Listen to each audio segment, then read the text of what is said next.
O Senhor esteja convosco. Ele está no meio de nós. Proclamação do Evangelho de Jesus Cristo segundo Lucas. Glória a vós, Senhor.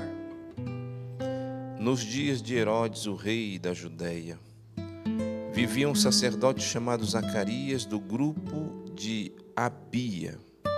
Sua esposa era descendente de Arão e chamava-se Isabel. Ambos eram justos diante de Deus e obedeciam fielmente a todos os mandamentos e ordens do Senhor. Não tinham filhos, porque Isabel era estéril, e os dois já eram de idade avançada. Em certa ocasião, Zacarias estava exercendo as funções sacerdotais no templo, pois era a vez do seu grupo. Conforme o costume dos sacerdotes, ele foi sorteado para entrar no santuário e fazer a oferta do incenso. Toda a assembleia do povo estava do lado de fora rezando, quando o incenso estava sendo oferecido.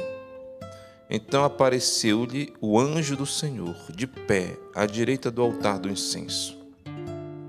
Ao vê-lo, Zacarias ficou perturbado, e o temor apoderou-se dele. Mas o anjo disse: Não tenhas medo, Zacarias, porque Deus ouviu a tua súplica. Tua esposa Isabel vai ter um filho, e tu lhe darás o nome de João. Tu ficarás alegre e feliz, e muita gente se alegrará com o nascimento do menino, porque ele vai ser grande diante do Senhor. Não beberá vinho nem bebida fermentada, e desde o ventre materno ficará repleto do Espírito Santo.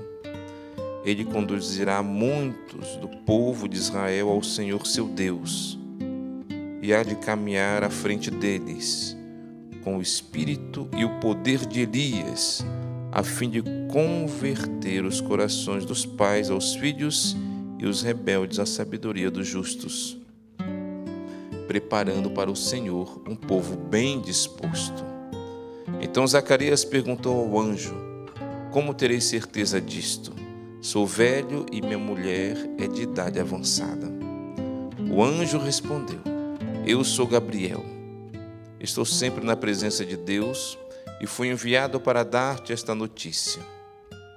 Eis que ficarás mudo e não poderás falar até o dia em que essas coisas acontecerem, porque tu não acreditaste nas minhas palavras, que hão de se cumprir no tempo certo.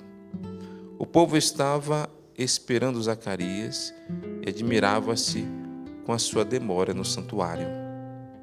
E quando saiu, não podia falar-lhes, e compreenderam que ele tinha tido uma visão no santuário. Zacarias falava com sinais e continuava mudo. Depois que terminou os seus dias de serviço no santuário, Zacarias voltou para casa.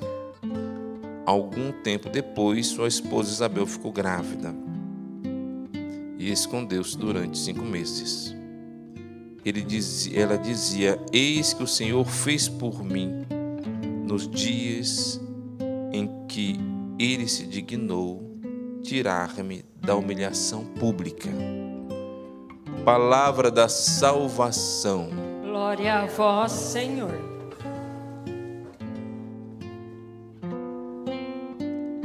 Queridos irmãos e irmãs, nós estamos nos preparando para o Natal do Senhor. Mas antes do nascimento de Jesus, houve alguns acontecimentos, porque para a vinda do Messias tinha que vir aquele que iria preparar o caminho do Senhor. E ele vem de modo solene. Até no seu nascimento nós temos uma semelhança com a anunciação. O anjo vem anunciar o nascimento de João Batista. O nascimento de João Batista foi realmente um milagre, porque a sua mãe era estéril. e já estava de idade avançada. O seu pai Zacarias também de idade avançada. Para mostrar que o nascimento desse grande profeta, João Batista, é pura intervenção de Deus. Deus escolhe os fracos, aqueles que humanamente não têm condição de realizar uma obra tão maravilhosa. E isso faz parte da pedagogia divina. Só olhar a história de Israel. Deus escolheu Abraão, já idoso, para ser pai de uma nação. Então, a nação de Israel surge de uma pessoa que era incapaz de gerar, para mostrar que é Deus que age. Deus escolhe Moisés para libertar o seu povo do Egito. Moisés tinha dificuldade na fala e foi ele que liderou o povo de Israel para mostrar que é Deus quem age e não é a mão humana. Mais tarde, nós vemos que Davi derruba Golias. Quem era Davi? Era um menino, uma criança, que não tinha força nenhuma. E de repente ele derruba um gigante, que era o seu adversário, para mostrar que Davi era revestido do poder de Deus. Então, com tantos exemplos, nós podemos perceber que Deus gosta de agir naqueles que são mais fracos e humildes, porque Ele quer pôr em evidência o seu poder. Deus poderia escolher os melhores, mas Ele escolhe os pequeninos. E se nós estamos aqui hoje, queridos irmãos e irmãs, não porque nós somos os melhores, talvez nós estamos aqui porque nós somos os mais doentes e mais fragilizados. Isso é verdade, porque Deus quer nos curar, Deus quer nos salvar, Deus quer manifestar em nós o seu poder. E no corações daqueles que se acham grandes, dos orgulhosos, Deus não encontra espaço para agir, porque uma pessoa orgulhosa, ela já é cheia de si mesma. Ela diz para Deus: eu não preciso de ti.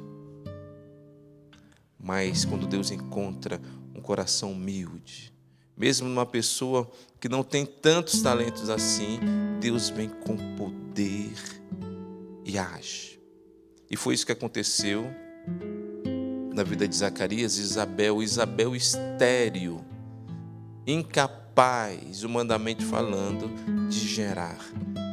E dessa estéril nasceu o maior de todos os profetas. E mais tarde Jesus vai dizer que João Batista é o maior de todos os homens, nascido de mulher, porque é ele que vai apontar Jesus. Ele que vai dizer mais tarde: eis o Cordeiro de Deus, aquele que tira o pecado do mundo.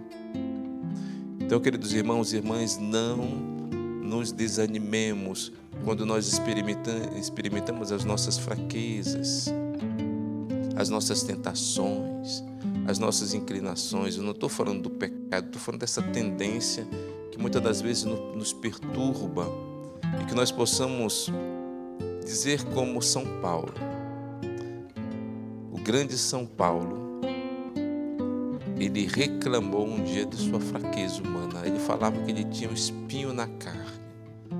Claro que nós não sabemos o que era, mas nós podemos deduzir qual era o espinho da carne de São Paulo. São Paulo, antes de ser esse grande apóstolo do Senhor, ele era o Saulo perseguidor da igreja. Ele perseguia a tal ponto de matar pessoas, cristãos. Tanto é verdade que quando Estevão foi apedrejado, e ontem nós celebramos, ou depois de Natal nós iremos celebrar Estevão, o martírio de Estevão, São Paulo vai assumir a morte de Estevão. Todos irão colocar aos pés de São Paulo a justificativa que ele é o culpado. Então imagine, depois de uma conversão, amando Jesus e amando a igreja, quando Paulo parava para pensar quanto sangue ele derramou. essa era a culpa, era a dor do seu coração, era o espinho da carne, essa acusação. Essa era a sua fraqueza. Ele escuta de Jesus: Paulo, basta-te a minha graça. E mais tarde São Paulo vai dizer: é na minha fraqueza que Deus manifesta a sua força. Então, queridos irmãos, não nos espantemos com as nossas fraquezas humanas. Pelo contrário, que possamos louvar a Deus, porque apesar da nossa pequenez, Ele nos escolheu para realizar em nós grandes coisas. E nós podemos, na Eucaristia, ao receber Jesus Cristo, dizer: Jesus, vem tocar a minha fraqueza, vem tocar as minhas misérias. Eu quero ser uma pessoa nova. Eu sou uma pessoa estéril, às vezes não produzo muito fruto, mas que Tu possas agir em mim. E toda a graça que será manifestada, que nós possamos ter a certeza de dizer: é a ação de Deus, porque eu sou incapaz de fazer. Por isso que Deus escolhe os fracos para mostrar em evidência o seu poder. E quando nós percebermos em nós uma ação poderosa de Deus, que nós possamos dizer: muito obrigado, Senhor, porque da minha parte eu sou tão fraco e tão pequeno que sou incapaz de realizar isso, e eu vejo com evidência a tua ação poderosa. Glórias a Ti, Senhor Jesus. Então, queridos irmãos, aproximemo-nos da Eucaristia com esse coração humilde, simples, fraco, mas desejoso de ver as maravilhas de Deus sendo manifestadas em nossa vida. Amém. Amém.